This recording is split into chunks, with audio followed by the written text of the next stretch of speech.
YCP ప్రభుత్వం GOMs number 47 ద్వారా వక్ఫ్ board వివాదానికి నెట్టారు. నేను రాగానే 47 ఉపసంహరించాం. వక్ఫ్ బోర్డు ఎన్నికలు పెట్టాం. ఈ రోజు వక్ఫ్ బోర్డు ఎన్నికలు పెట్టి 1500 వక్ఫ్ బోర్డు ఆస్తుల పూర్తి సర్వే చేయించాం. 81,402 ఎకరాలు కవర్ చేసి 5,028 వక్ఫ్ సంస్థలకు డిజిటలైజ్ చేసి అప్లోడ్ కూడా చేశాం. నేను ఆ రోజు చెప్పా, ఈ రోజు చెప్పా, నేను మళ్లీ విజ్ఞప్తి చేస్తున్నా. వక్ఫ్ బోర్డు ఆస్తుల్ని కాపాడి ఆ ఆస్తులు మీ సంక్షేమానికి ఉపయోగించే కార్యక్రమానికి శ్రీకారం చుడతాం. నూర్ బాషా ఫెడరేషన్ కి దూదేకుల ముస్లిం ఫైనాన్స్ కార్పొరేషన్ గా పేరు మార్చాం. 100 కోట్ల రూపాయలు బడ్జెట్ కూడా కేటాయించాం.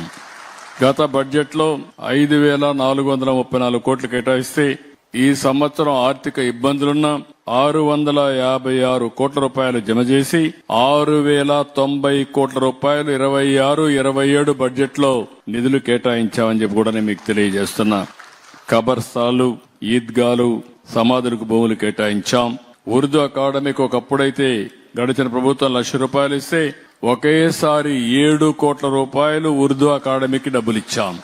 ఉర్దూ భాషాభివృద్ధి కోసం ఎవరైతే బాగా కృషి చేస్తారో వాళ్ళందరికీ ₹2,50,000 ఆన్రోలింగ్ కింద పారితోషికం ఇచ్చాం.